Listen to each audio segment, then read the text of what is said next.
찬송가 94장 하시겠습니다.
귀한 분은 없습니다.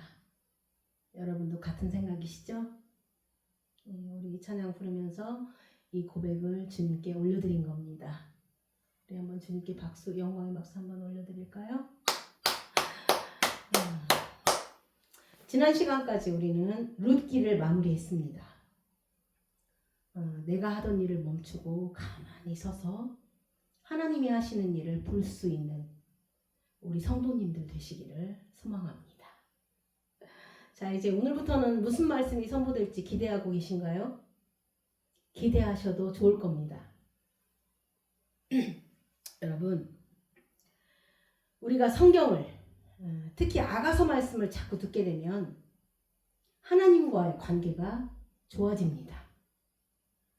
이제까지 우리가 하나님을 위해서 무언가를 열심히 해왔습니다. 그렇죠. 저도 여러분도. 그런데 나중에는 결국에는 하나도 남지가 않습니다. 우리가 행한 거, 우리가 주님을 위해서 무엇을 했다고 하는 모든 것들은 그냥 우리의 자랑거리에 불과합니다. 우리 신앙의 여정의 나중에는 결국 참 아름다운 그분과의 친밀한 관계만 남습니다. 그리고 그분과의 친밀한 교제로 인해서 그분을 더욱 사랑하게 됩니다. 그래서 우리가 나누는 말씀을 통해서 그분과의 관계가 더 친밀해지실 수 있는 계기가 되기를 소망합니다. 오늘은 아가서 1장 1절에서 5절입니다. 아가서 1장 1절에서 5절입니다. 솔로몬의 아가라,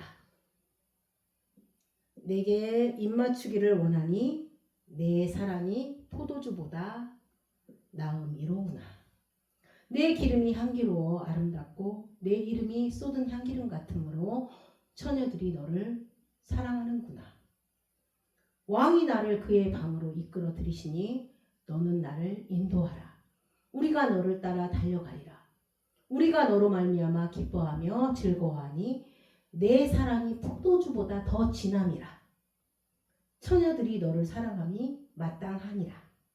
예루살렘 딸들아, 내가 비록 검으나 아름다우니 계달의 장막 같을지라도 솔로몬의 휘장과도 같구나. 아멘. 솔로몬의 아가라. 이 아가라는 단어 시루하시림은 히브리어로 노래들 중에 노래다라는 뜻입니다.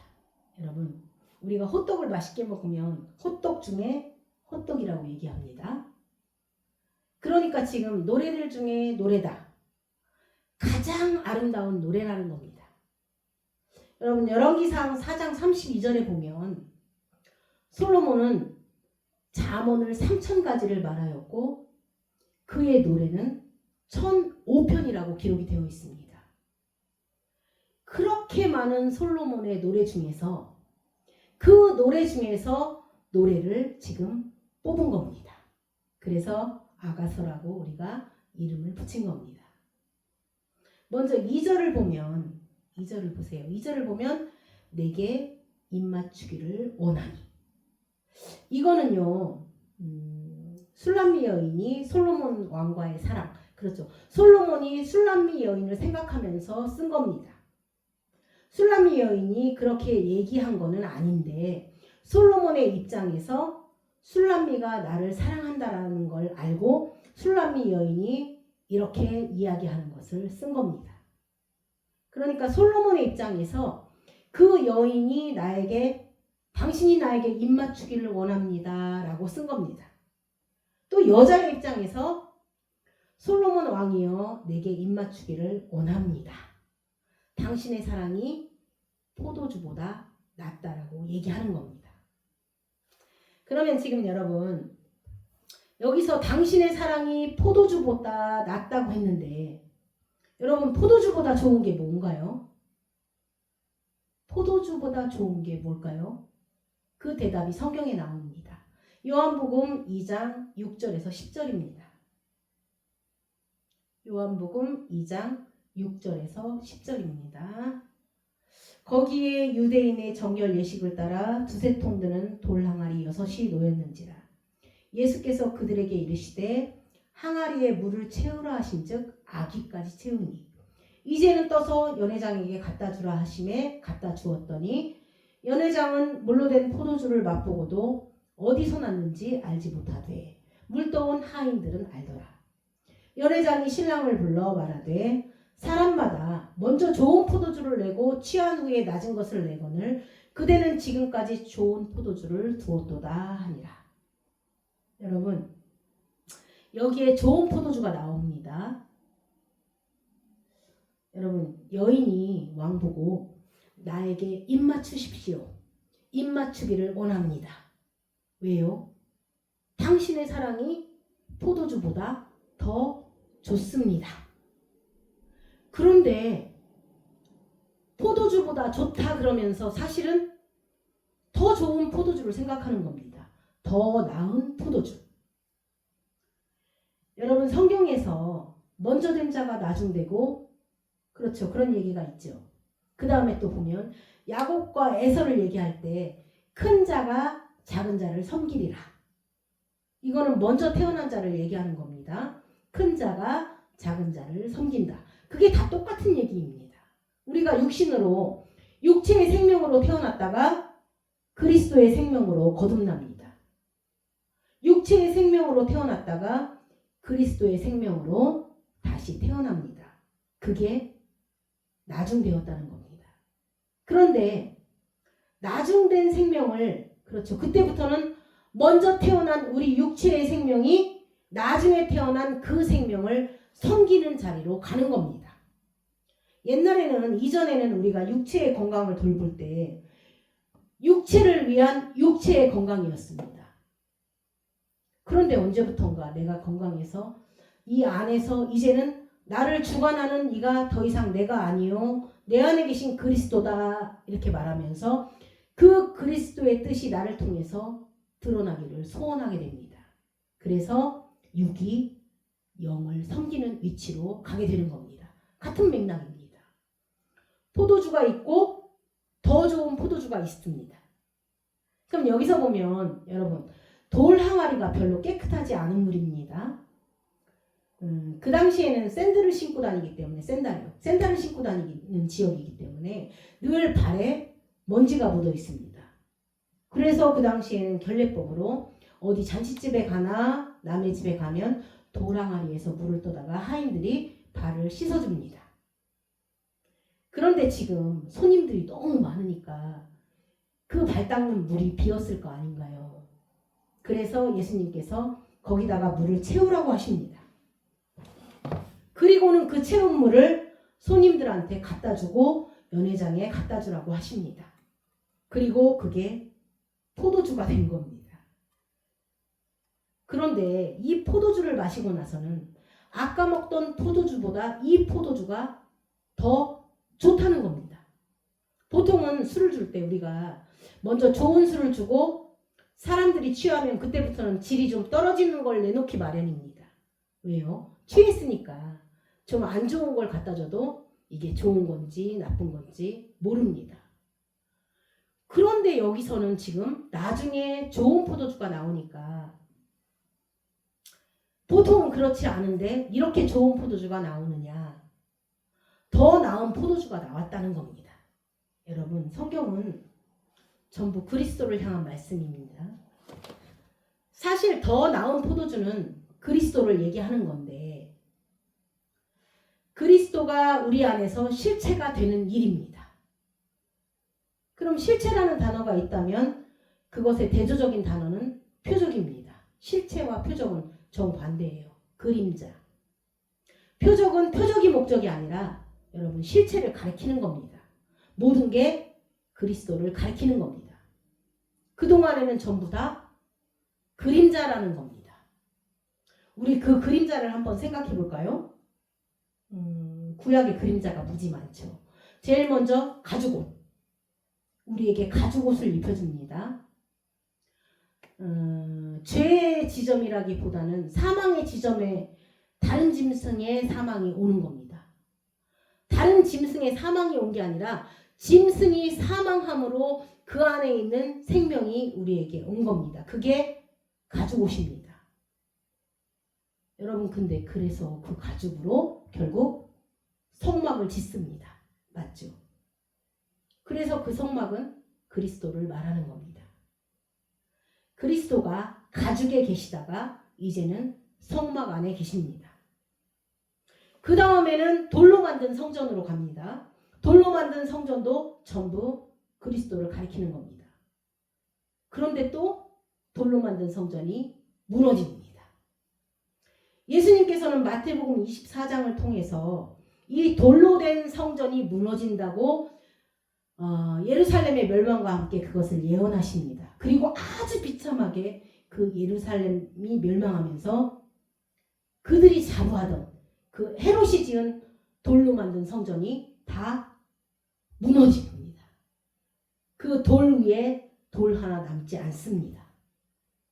결국 그것은 예수님을 가리키던 표적이 다 사라지는 겁니다. 그리고 또 그 성전은 예수님을 가리키지만 또 동시에 율법을 이야기합니다. 율법은 그리스도의 진리의 그림자입니다. 그분으로 향하게 만드는 겁니다. 그래서 결국은 실체이신 예수님이 몸을 입고 육체로 오십니다. 그래서 성전에 있는 당신을 가리키던 그 양과 소, 비둘기, 그죠? 전부 세상죄를 지고 가는 어린 양이로다 하는 그 제물 대신 당신을 가리키는 그 제물들을 성전에서 다 내쫓습니다. 그리고 성전을 정화하고 성전은 결국 무너집니다. 그런데 예수님께서 제자들에게 말씀하시기를 당신, 그렇죠, 예수님 자체도 마지막 최종적인 실체가 아니라는 겁니다. 그래서 뭐라고 말씀하시나요? 내가 너희를 떠나는 것이 유익이다. 그래서 육체 예수를 떠나서 그 안에 있던 근본 대신 그리스도의 생명이 바로 죽은 자들 가운데서 살아나십니다.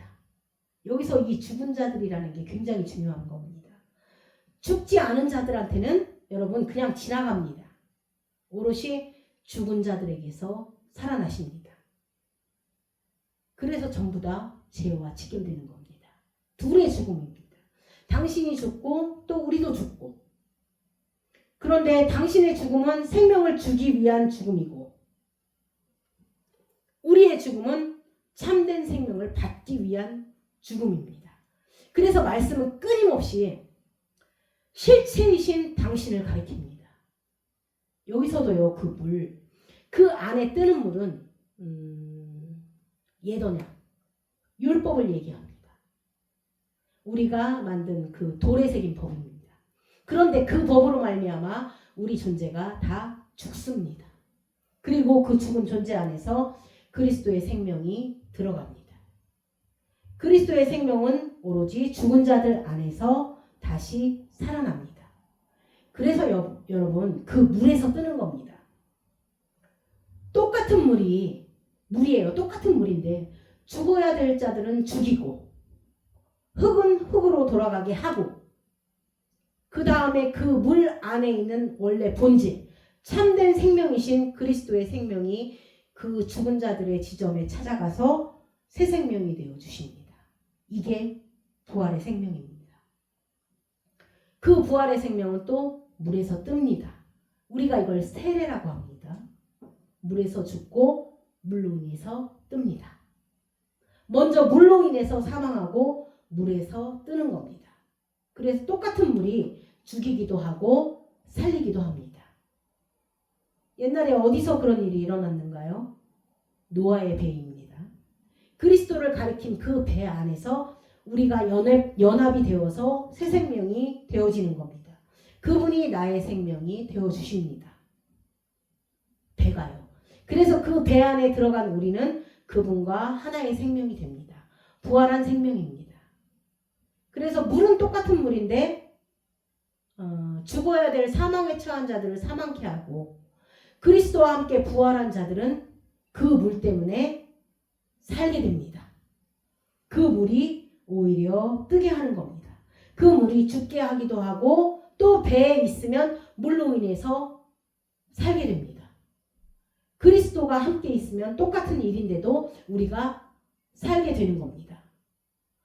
똑같은 상황 속에서 심판과 생명이 나누어지는 겁니다. 좀 어렵죠?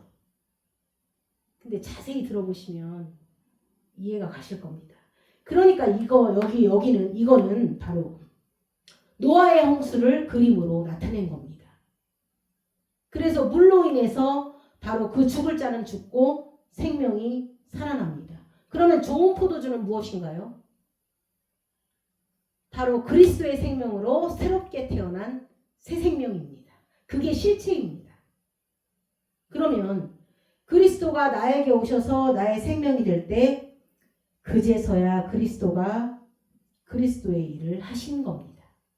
더 이상 그분이 나랑 떨어져 있는 그리스도가 아닙니다. 여러분, 주님 사랑해요. 주님. 이것도 사실은 완전한 실체에 이르지 못한 겁니다.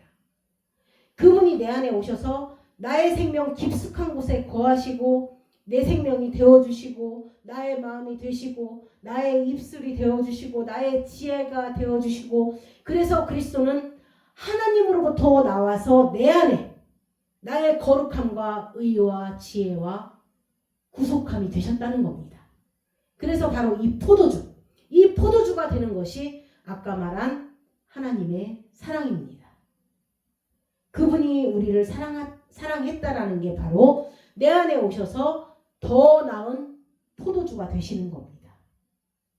이해가 가시나요? 그분이 내 안에서 더 나은 포도주가 되시면 우리는 이제 울지 않을 수 있어요.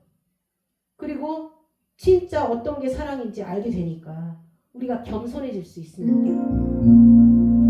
슬픔 속에서도 울지 않는 것, 억울해서 울지 않는 것, 걱정할 수밖에 없는 상황 속에도 걱정하지 않는 것, 사랑할 수 없는 사람조차도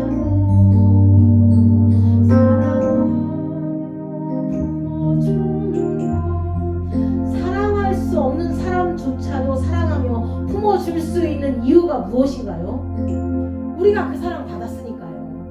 용서할 수 없는 사랑일지라도 용서하려 주는 것, 어떠한 자비 주저하려 오직 모든 것을 주님 뜻에 맡기며 내가 강한 것이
주님이 우리에게 침묵하셨기 때문에 우리도 그렇게 할 수 있는 겁니다.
이게 더 나은 포도주입니다.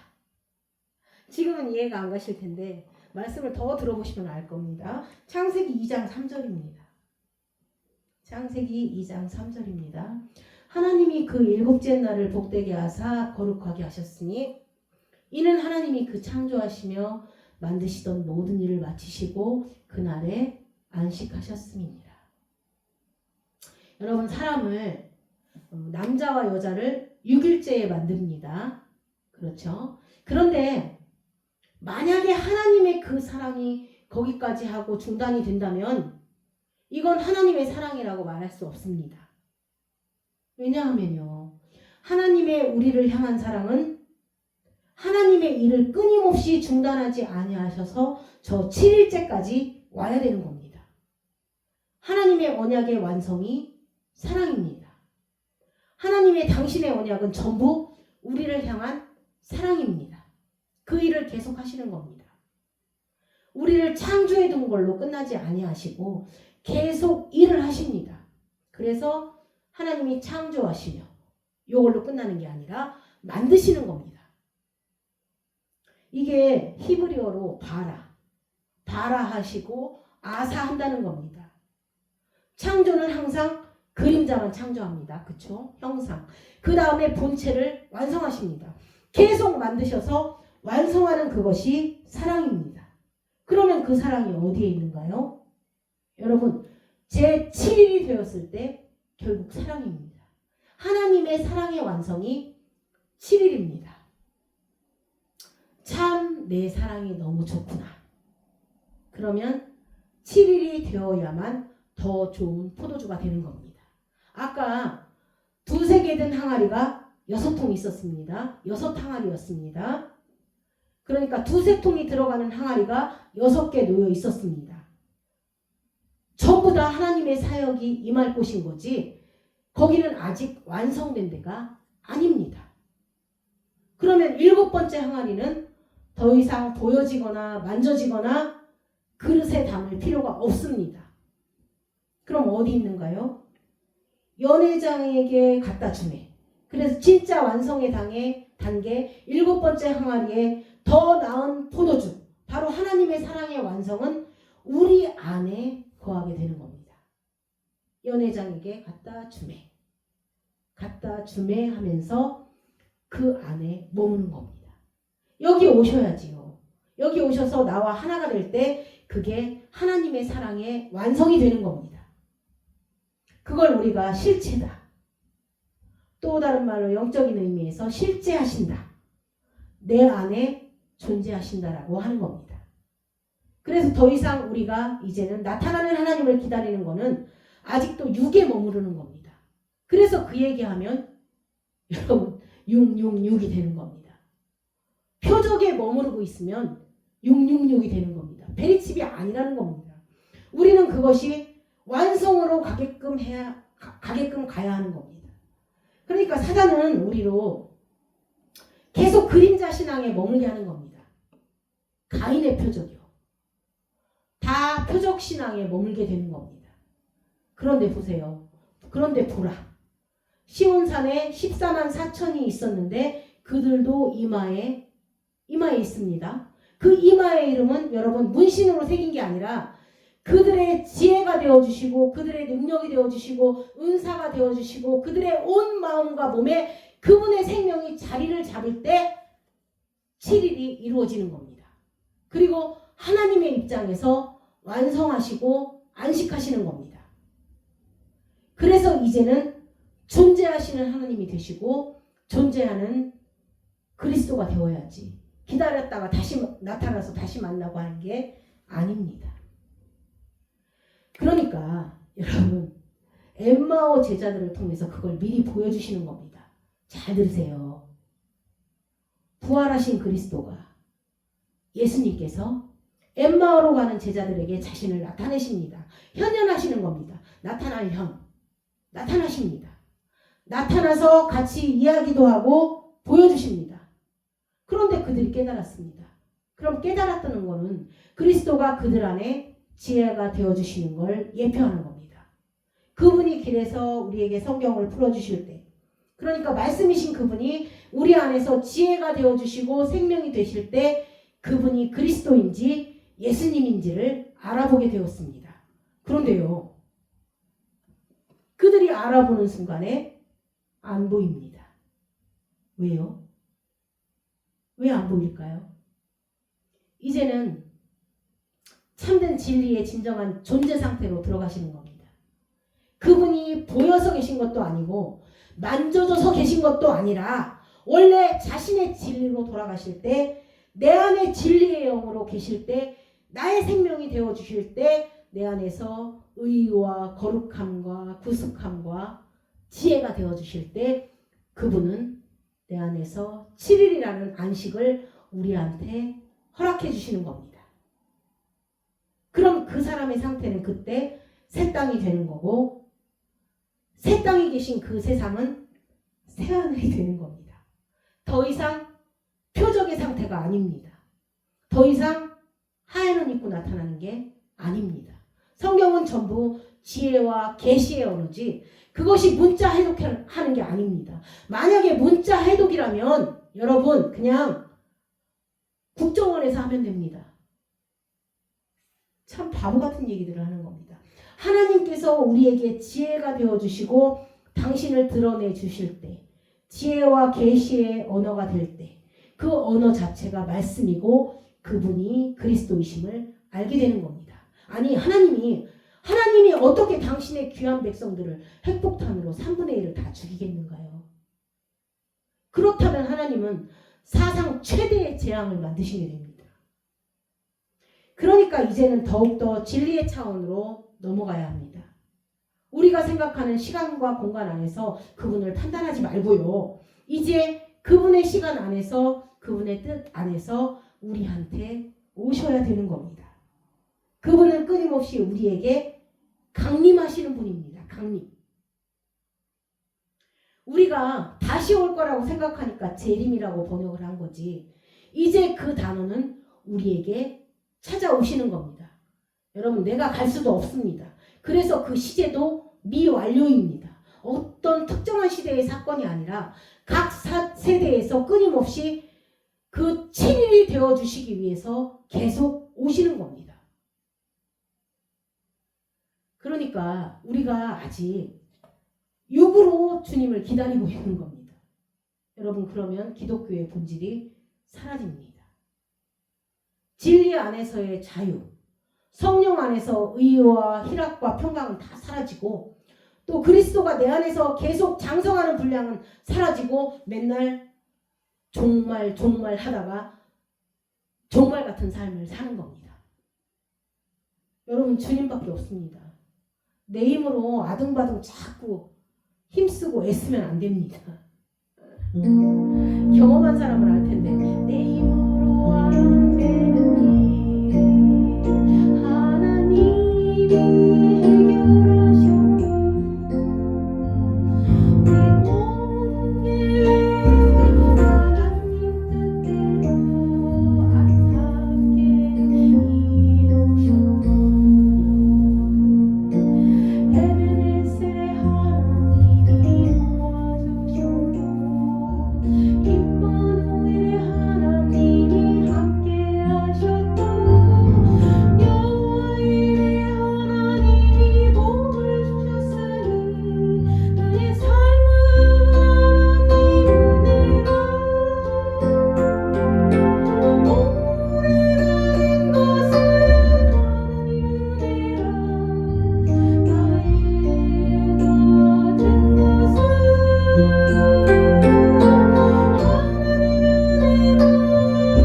여러분, 먼 훗날이 아니라 지금입니다. 지금 제 마음을 새 하늘과 새 땅으로 바꿔주셨습니다.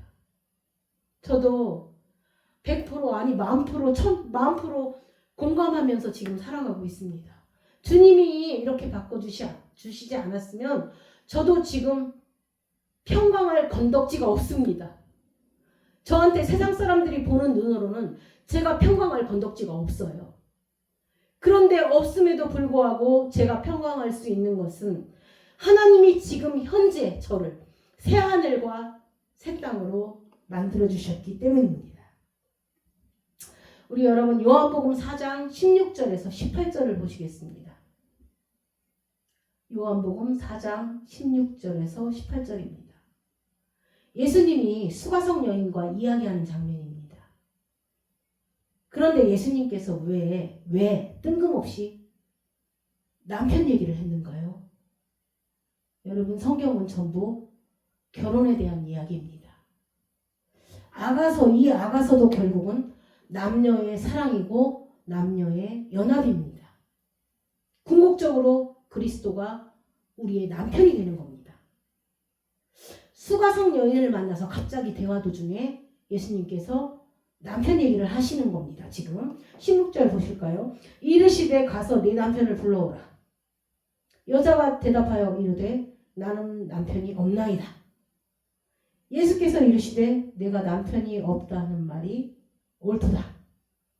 너에게 남편이 5이 있었고 지금 있는 자도 내 남편이 아니니 네 말이 참되도다. 보세요. 여러분, 로마서 7장에서도 남편 얘기가 나오는데 그 남편이 참 지독한 남편이었습니다. 그래서 로마서 7장은 그 남편을 떠나서 새 남편한테 가는 이야기입니다. 여러분, 포도주인데 더 좋은 포도주를 만나는 겁니다. 그게 사랑입니다. 진짜 사랑입니다. 진짜로 남편을 만난 겁니다. 진짜 남편을 만난 그 사랑을 어떻게 표현을 할까요? 저 지금 우리가 알 수 있는 말로는 표현할 수 없어요. 표현할 수 없지만 진짜 사랑을 만나는, 진짜 남편을 만나는 사건이 성경의 이야기입니다. 먼저 로마서 7장에 있는 이야기는 먼저 남편을 떠나는데 뭐라고 하냐면요. 야, 남편이 아직 살아있는데 떠나면 네가 음부가 된다. 그러니까 그 남편이 죽을 때를 기다려야 되는데 이게 안 되는 겁니다. 2000년 동안 그 남편이 살아있습니다. 율법이요, 여러분, 지금 수천 년 동안 살아있습니다. 아직도 얼마나 끈질기게 우리들 안에서 그 율법이 살아있는지 모릅니다. 그러니까 여러분, 남편이 죽는 거 기대하지 마세요. 그럼 결국에는 어떻게 결론이 되는가요? 남편에 대하여 그 여자가 죽을 때, 그럼 새 남편은 바로 그 죽은 자들 가운데서 생명이 되어주십니다. 그래서 결합이 됩니다. 우리가 율법으로 말미암아 율법에 대해서 죽었으므로 하나님께 대하여 내가 살게 하려 함이니라, 이렇게 되는 겁니다. 그러니까 지금 예수님께서 갑자기 남편 얘기를 왜 했을까요? 그것도 남편이 5명이나 있었답니다. 이건 뭘 강조한 건가요? 지금 있는 남편도, 그럼 지금 있는 남편은 6번째 남자죠. 그렇죠? 6번째 남자라고 그러니까 슬슬 도랑아리 6개가 같아집니다. 그렇죠? 6번째 남편입니다. 그러니까 지금 여태까지 6명이 있는데 현재 남편이 없다는 겁니다. 옛날에는 남편이 있었는데 그게 남편인 줄 알았는데 알고 봤더니 남편이 아닙니다. 남편이 아니었습니다. 그래서 진짜 남편을 향해서 찾아가는데 끝이 없습니다. 여러분, 5을 만났는데도 진짜 남편이 아닙니다. 왜요? 여기 중요한 힌트가 있는데 왜요? 5을 만났는데도 진짜 남편이 아니라고 합니다. 왜요? 여러분, 진짜 남편은 내가 찾아서 오는 게 아니라 진짜 남편이 나한테 와야 됩니다. 그러니까 지금 있는 남자도 이 6번째도 내 남편이 아니라는 겁니다. 그래서 7번째이신 실제가 와야만 합니다. 사실은 예수님도 지금 이 이야기를 하고 있는 이 상황에서는 당신 자신도 아니라는 겁니다. 내가 고난을 받고 이 세대에게 버림을 받고 십자가의 죽음을 거쳐서 육체의 생명을 떠나서 그 그리스도의 원래 생명으로 돌아가서 내 안에 들어와서 7번째 남편이 될 때 그게 진짜 남편입니다. 더 좋은 포도주. 그게 그리스도의 사랑입니다. 이게 참 놀라운 일이라는 겁니다. 그래서 성경은 끊임없이 6째에 머무르지 아니하고 7번째로 넘어가는 이야기가 되는 겁니다. 그래서 지금 있는 남편이 아닙니다. 그 6번째 그 남자도 남자가 아닙니다. 7번째 참 남편, 바로 그리스도가 내 안에서 더 좋은 포도주가 되는 연회장에 갖다 주매 그 입에 딱 들어가는 그 순간에 그게 진짜 더 좋은 포도주. 내 사랑이 더 좋은 포도주구나. 이겁니다. 그러면 그게 들어오면 사랑은 끊임없이 가까이 가는 그 마음. 이게 점점 그분과 하나가 되고자 하는 열망을 우리에게 줍니다. 여러분 사랑을 하면요. 육체가 힘든 거, 정신이 힘든 거 이거 아무 상관없어요. 어떤 사람 그러더라고요. 아버지가 그 남자 만나지 말라고 머리를 깎아놨는데도 그래도 머리 깎인 채로 나간대요. 그 사랑을 만나러. 여러분 부산에 그 사랑이 있어도 서울에서 부산을 날아다니는 게 그게 사랑입니다.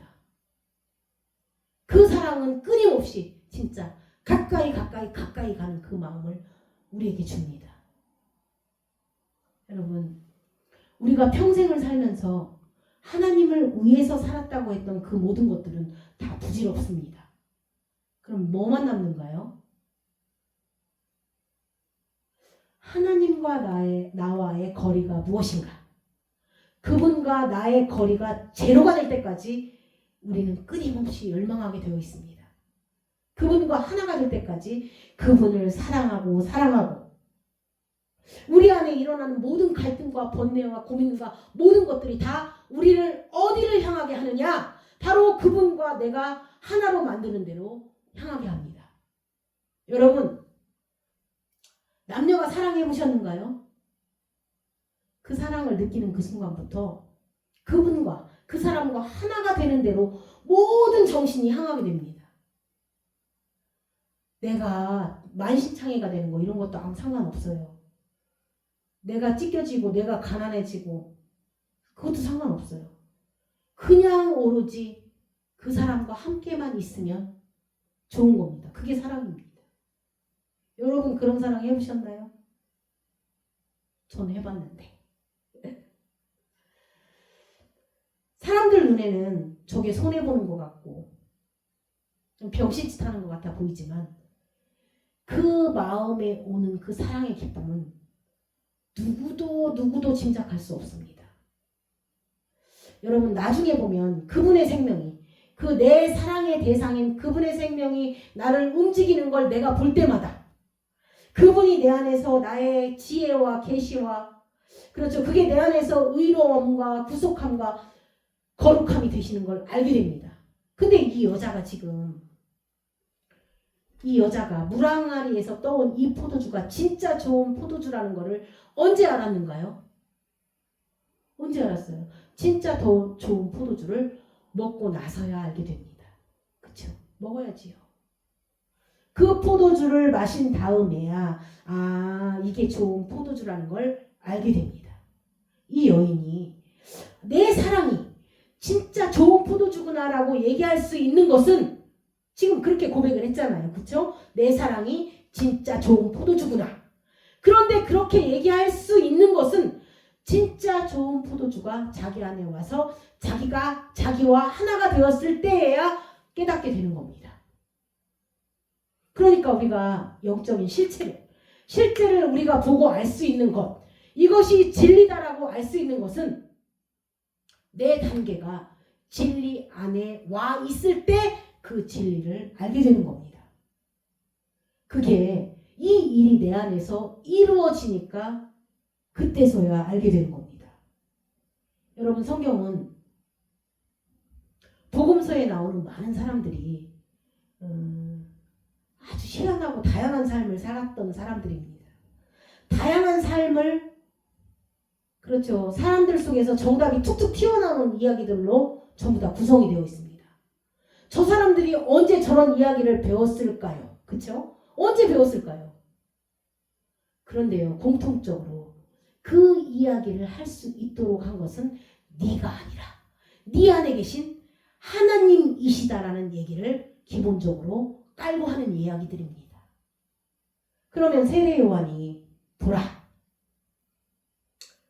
세례 요한이 메뚜기를 많이 먹어서 본 게 아닙니다. 자기도 나중에 헷갈렸습니다. 자기도 나중에 헷갈렸어요. 근데 지나가다가 그 말이 나오는 겁니다. 보라, 세상 죄를 짊어지고 가는 어린 양이다. 이런 얘기가 나옵니다. 여러분, 또 유명한 얘기가 있습니다. 당신은 그리스도시요 살아계신 하나님의 아들입니다. 누가 한 얘기인가요? 한번 봅니다. 마태복음 16장 15절에서 17절입니다. 마태복음 16장 15절에서 17절입니다. 이것이 지금 두 가지를 동시에 가르쳐줍니다. 일단 이 일이 벌어지니까 이 대답이 나오고, 이 대답은 이 사람 안에 있는 하나님의 열망. 원래 우리 안에 소망이 있다면 여러분, 나의 소망이 있고 하나님의 뜻이 있습니다.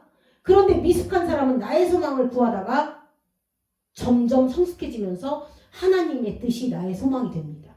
그걸 하나님께서 우리 인생 동안에 일하시는 겁니다. 하나님의 뜻하신 바를 우리가 소망하게 만들어줍니다. 그리고 그것을 입으로 말할 때 그걸 기도라고 하는 겁니다. 여러분, 처음에는 우리가 내가 원하던 거를 많이 기도합니다. 하나님께서 그때는 기도라고 안 하시고 여러분, 가도라고 합니다. 가짜 기도. 하나님께서 가도를 듣다가 나중에 그 사람이 진짜 기도를 할 때가 옵니다.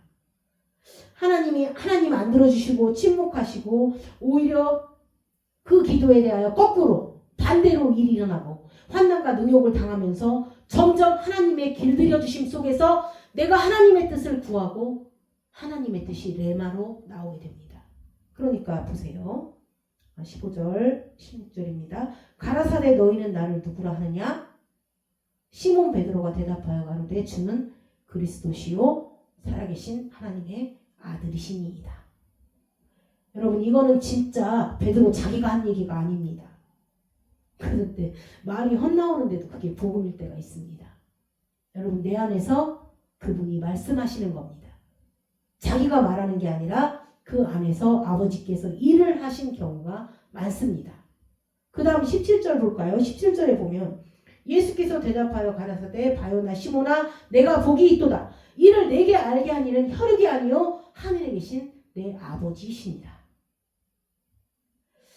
이 실체가 일어나니까 보세요. 이 베드로 안에 이제는 여러분 사람의 욕심은 사라지고 하나님의 뜻이 남습니다. 그러면 하나님의 뜻이 뭔지 보자고요. 예수님께서 이 땅에 오셔서 당신을 인자라고 계속 표현을 합니다. 예수님이 오셔서 당신을 인자라고 말씀하십니다. 그러면 인자는 사람의 아들 아닌가요? 그러면 봅시다요. 인자라고 얘기할 때는 뭔가를 포기했느냐? 뭐를 포기한 건데? 뭐를 포기한 건가요? 정작 예수님은 하나님의 아들이신데 하나님의 아들됨을 포기하는 놀라운 얘기입니다. 하나님의 아들됨을 포기하셨기 때문에 당신을 인자라고 얘기하시는 겁니다. 그 순간에 인자라는 얘기는 내가 사람의 아들이라는 이 얘기는 나는 이 땅에 하나님의 아들됨을 포기하고 왔다는 겁니다. 그런데 여러분, 만약에 포기했다면 그것이 소멸되고 사라지는 건가요? 아닙니다. 우리가 이 땅에서도 그렇습니다. 내가 무언가를 포기했다는 것은 없어지는 게 아니라 여러분 내가 뭘 포기하면 없어졌다고 생각하는데 그게 아닙니다. 내가 뭘 포기했다는 것은 없어지는 게 아니라 그것이 전달되어지는 데가 있다는 겁니다. 이 사람이 이거 포기했어도 그렇죠. 잘 지키지 못했습니다. 누군지 몰라도 이걸 어떻게 말해야 되나? 우리가 내가 이것을 포기했다. 내가 이거를 버렸다고 여러분 그게 없어진 게 아니라는 것입니다. 그것이 반대로 간 겁니다. 여러분 돈을 그렇게 생각하면 행복합니다. 여러분 만약에 어디에 갔는데 내가 잘못해서 실수로 10,000원을 거기에다 두고 나왔다면 여러분 며칠 동안 속상합니다. 10,000원을 거기다 두고 나왔으니까 그 아까운 10,000원을. 그런데요 여러분 10,000원을 잃어버린 그 속상함보다 그 10,000원을 주은 그 어떤 사람의 기쁨을 한번 생각해 보세요. 어떤 사람인지 모르지만 그 돈을 주은 그 사람은 굉장히 행복하겠구나. 그러니까 나는 잃어버렸지만 잃어버린 게 아니고 그 돈은 다른 사람에게 전달되어진 겁니다.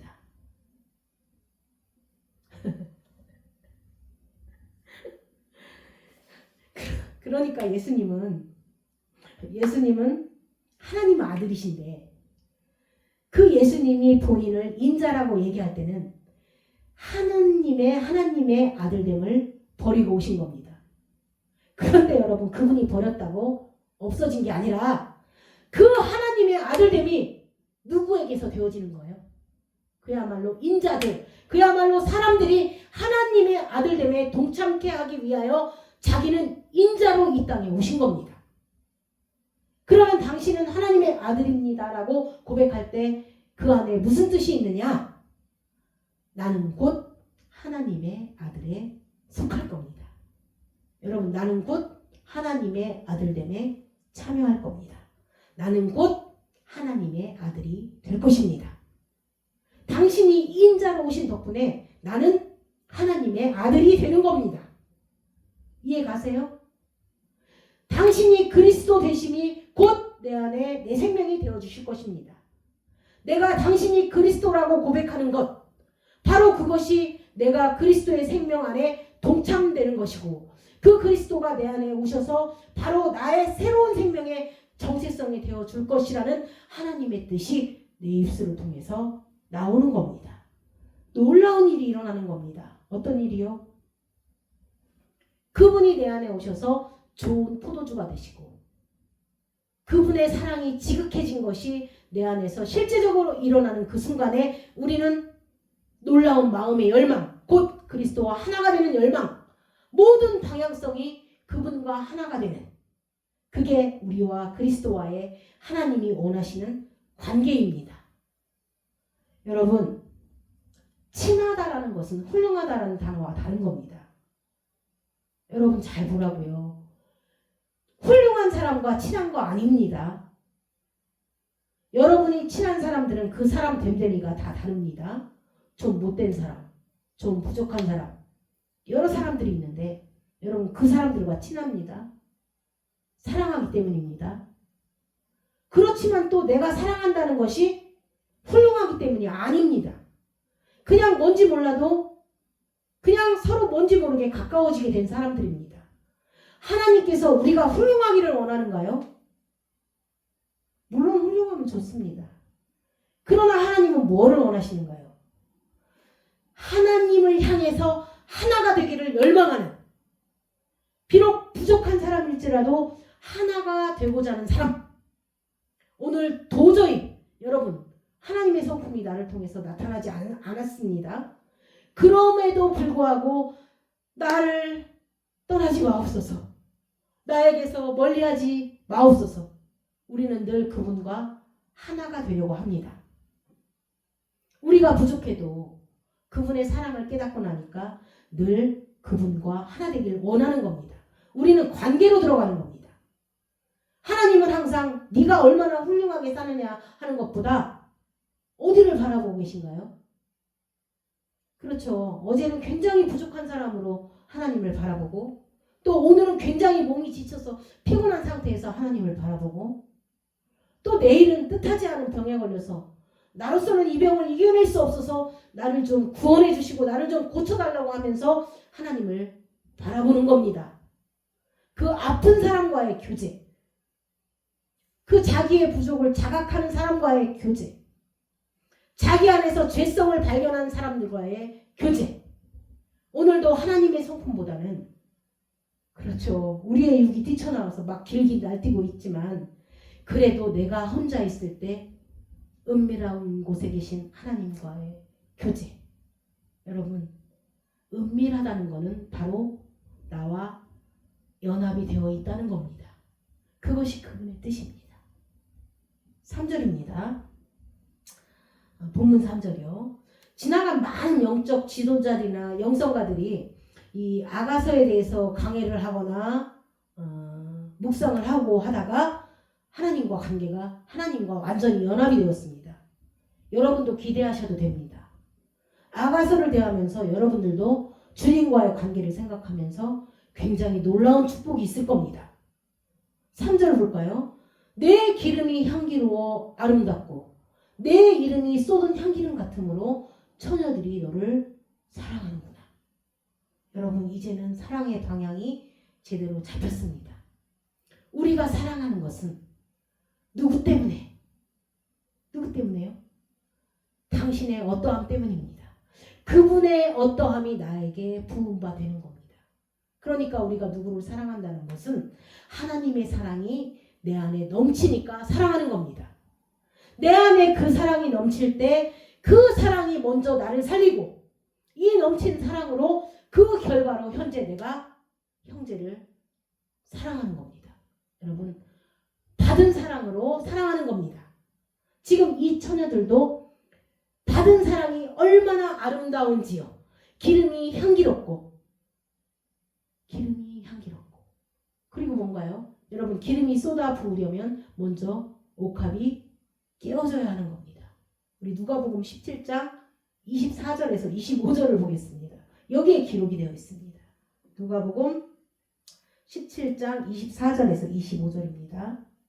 번개가 하늘 아래 이편에서 번뜩하여 하늘 아래 저편까지 비침같이 인자도 자기 날에 그러하리라. 이제 아시겠죠? 빛의 역사입니다. 주님이 우리에게 오시는 것은 빛으로 오시고 진리로 오신다는 겁니다. 그런데 그렇게 하기 위해서 우리 안에 좋은 포도주가 되기 위해서 어떻게 되는가요? 25절. 그러나 그가 먼저 많은 고난을 받으며 이 세대에게 버림바 되어야 할지니라. 아멘. 그러니까 부스러기 떡이 되어야 하는 겁니다. 주인의 상에 온전한 떡으로는 안 옵니다. 부스러져서 가야 합니다. 당신도 표적에서 죽어야 실체가 됩니다. 마찬가지로 우리도 실체가 오려면 육체의 상태에서 죽어야 그게 오는 겁니다. 그게 내 안에 들어와서 하나가 되는 겁니다. 그래서 그분이 나를 사랑한다는 그 내용은 늘 당신의 죽음이 있는 겁니다. 죽음이 있는 겁니다. 그래서 온전한 상태, 하늘의 미랄이 그대로 있는 상태에서는 우리에게 실체가 안 됩니다. 그래서 그가 상에서 떨어져서 주인의 상에서 온전함을 포기하시고 부스러기가 되는 겁니다. 그거는 다 끊어지는 겁니다.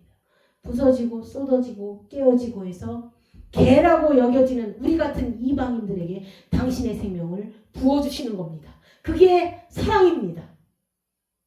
이 사랑을 깨달으니까 이 사랑 때문에 이렇게까지 사랑하셨는데 그 무엇이 우리를 하나님과 우리의 사랑을 끊겠습니까? 이렇게 사랑하셔서 우리를 구원했는데 그 무엇이 하나님의 사랑에서 우리를 끊을 수 있으리요? 우리는요, 여러분, 우리가 죄 중에 있으면 하나님이 우리를 버리지 않을까 걱정하는데요. 여러분, 그렇지 않습니다. 우리의 죄가 아무리 주홍빛 같을지라도 나를 향해서 부어주신 당신의 목숨을 버린 그 사랑을 능가할 수 없습니다. 그렇지 않은가요? 그렇기 때문에 그 사랑은요. 그 사랑은 그런데 요한계시록 19장을 보면 이렇게 써 있습니다. 요한계시록 19장 6절입니다.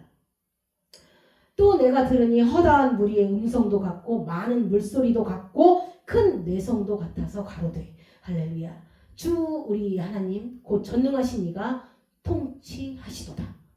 여러분, 큰 소리가 날 때 큰 소리가 하늘에서 울려 퍼집니다.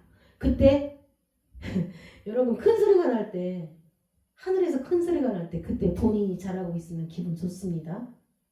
그런데 못하고 있으면 심판입니다. 여러분 아이들이요.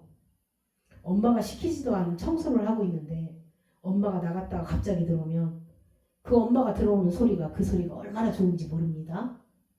그런데 또 반대로 방을 막 어지르고 있는데 나갔던 엄마가 들어오는 소리가 들리면 똑같은 엄마 소리인데도 그때는 완전 지구의 종말이 오는 소리로 들릴 겁니다. 그러니까 여기 지금 계시록 19장은 그렇게 갈리는 겁니다. 10절까지 해서 하나님의 진리가 임한 자들과 임하지 않은 자들이 갈리는 겁니다. 그러니까 이 사람들에게 이 음성이 막 가로되 할렐루야 우리 주 하나님 전능하시니 통치하시도다. 점령군이 아닙니다. 나의 사랑하는 자 내 사랑이 내 포도주보다 더 진함이라. 처녀들이 저를 사랑하는 것이 마땅하다. 바로 그분입니다. 바로 뒤에 7, 8절입니다. 본문이요. 우리가 즐거워하고 크게 기뻐하며 그에게 영광을 돌리세.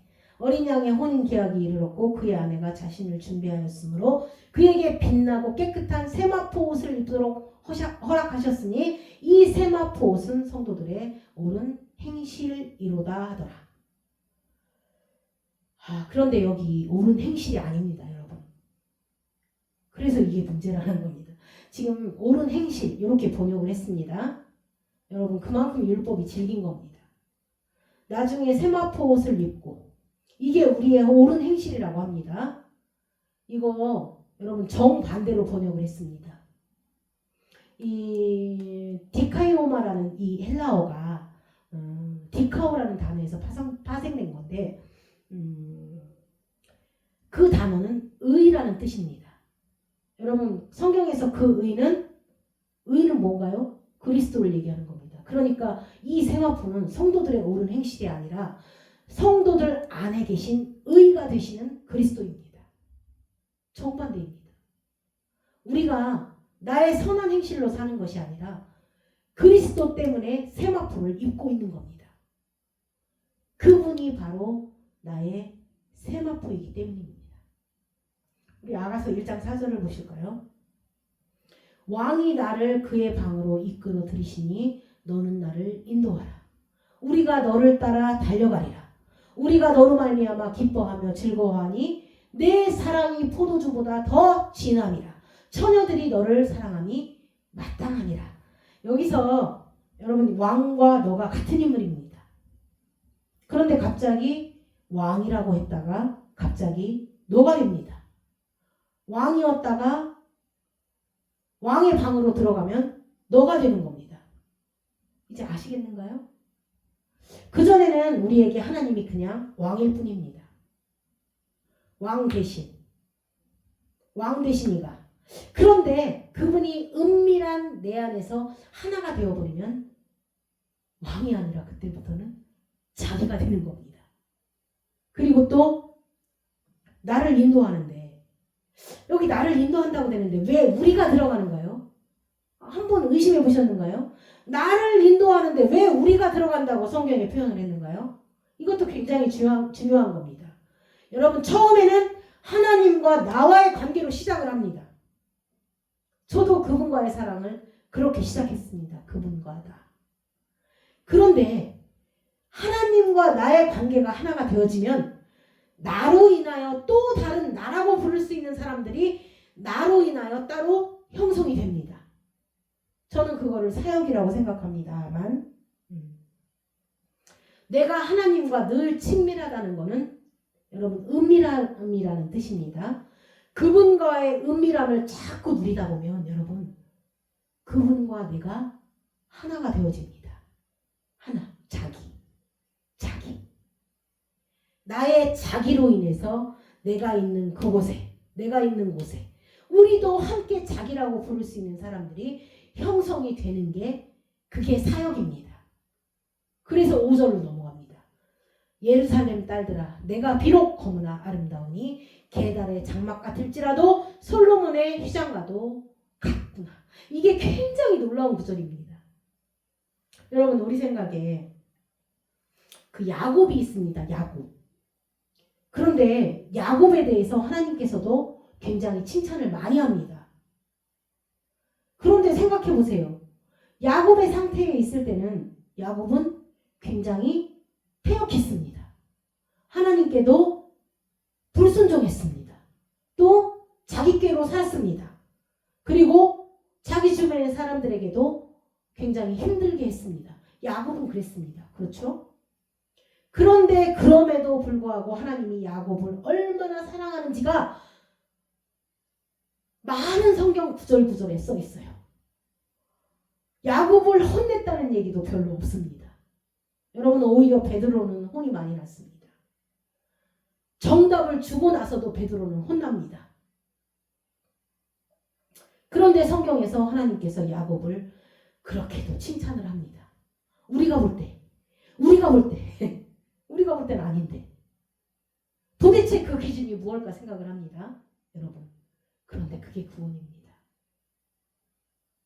그게 구원입니다. 그러니까 야곱 같은 사람에게 하늘이 오셔서, 하늘로서 내려온 자가 오셔서 하늘로서 내려온 자처럼 만드는 겁니다. 그게 땅에서 출발한 자를 거듭내는 겁니다. 그러면 우리가 야곱을 보고 무슨 얘기를 하겠는가요? 야곱처럼 저렇게 허물이 많은 사람일지라도 하나님께서 구원하시고 사랑하신다고 할 거 아닌가요? 하나님이 저렇게 죄가 많은 사람일지라도 하나님이 구원하시고 사랑하시는구나. 그런데 그게 맞는 얘기인데 또 틀린 얘기입니다. 여러분, 하나님은 죄 많은 사람일지라도 구원하는 게 아니라 죄 많은 사람을 구원하시는 겁니다. 여러분, 구원자는 죄 있는 자에게 구원입니다. 죄 없는 자에게 구원이 아니라 죄 있는 자에게 구원입니다. 그러니까 복음은, 아니 사랑은 하나님을 제대로 알면 출발이 어디인가요? 내가 흑암인데 사랑하는 겁니다. 이게요, 내가 빛일 때 사랑하면 그건 당연한 거고요. 내가 흑암인데도 나를 사랑하니까 내가 너무 아름다운 겁니다. 내가 곧 하나님께 가장 아름다운 선물입니다. 그런데 여러분, 내가 아름답다는 걸 어떻게 보는가요? 보세요. 내가 아름다워서 아름다운 게 아니라 어느덧 하나님이 나를 바라보는 게 나입니다. 이게 놀라운 얘기입니다. 다른 사람들은 나를 어떻게 볼지 몰라도, 내가 내 자신을 어떻게 볼지 몰라도 하나님이 나를 그렇게 보고 있다는 것을 알아버리니까 여러분, 이 믿음은 불변하는 겁니다. 나는 존귀한 자다. 나는 하나님이 기뻐하는 자다. 나는 하나님이 사랑하는 자다. 나는 하나님이 보배롭고 존귀하게 여기는 자다. 나는 하나님이 당신의 계획을 결코 포기하지 않는 자다. 나는 하나님 보시기에 아름다운 자다. 여러분, 내가 볼 때는 나는 검습니다. 나는 흑암입니다. 나는 흑암이요, 나는 공허인데 하나님은 나를 아름답게 보십니다. 그게 나입니다. 그걸 깨달은 겁니다. 지금 진짜 사랑을 알고 나니까 나의 어떠함에 기인하지 않고 하나님의 사랑에 기인하고 하나님의 긍휼히 여기심에 기인하고 하나님의 뜻 안에서 나를 바라보게 되는 겁니다. 그러면서 치유가 되는 겁니다. 그리고 그 사랑 안에서 내가 누구냐라는 것이 발견되어지는 겁니다. 여러분, 나는 비록 검지만 나는 아름답고, 나는 저 이스마엘의 차남 게달의 장막 그 염소로 만들어서 우중충하지만 나는 실로 솔로몬의 휘장 같구나. 나는 부족하지만, 우리는 진짜 날마다 부족을 경험하지만, 그러나 우리는 하나님이 볼 때 기뻐하는 자요, 사랑하는 자요, 존귀한 자입니다. 오늘 이 가슴 절절한 이 아가서의 말씀을 통하여 하나님이 바라보시는 여러분의 진짜 아름다운 모습을 발견하시기를 주님의 이름으로 축원합니다. 아멘.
살아계신 하나님, 우리는 비록 연약하지만 하나님이 우리를 귀하게 여기시는 것을 감사합니다. 우리는 비록 검지만 하나님께서 우리를 아름답다 하시는 것을 알게 해주시니 너무너무 감사합니다. 우리는 비록 죄인이지만 반드시 우리를 구원해 주심을 믿습니다. 우리는 비록 날마다 하나님의 그 거룩한 삶으로부터 실패하지만 결국에는 그리스도가 내 안에서 거룩함과 구속함이 되어주실 줄을 믿습니다. 이제 우리 안에 오셔서 나의 새로운 생명이 되어주셔서 이제 그 생명이 우리 안에서 날마다 역사하여 주옵소서. 순간순간이 이제는 내가 사는 것이 아니요 바로 하늘이신 그리스도가 내 안에 오셔서 살아가는 삶이 있게 하여 주옵소서. 그리고 또한 이제 그러한 나의 삶 때문에 많은 사람들이 함께 그 축복에 동참되는 곳에 우리를 도구로 사용하여 주옵소서. 여기 말씀을 듣는 영혼들을 당신의 도구로 삼으사 저들로 인해서 많은 사람들이 우리가 되게 하시고 그들에게 좋은 포도주가 되는 일들이 있게 하여 주시고 정말 좋은 포도주가 되신 그리스도로 인하여 그들에게도 그 놀라운 사랑과 축복이 임하게 하여 주옵소서. 감사드리며 예수 그리스도의 이름으로 기도드렸습니다. 아멘.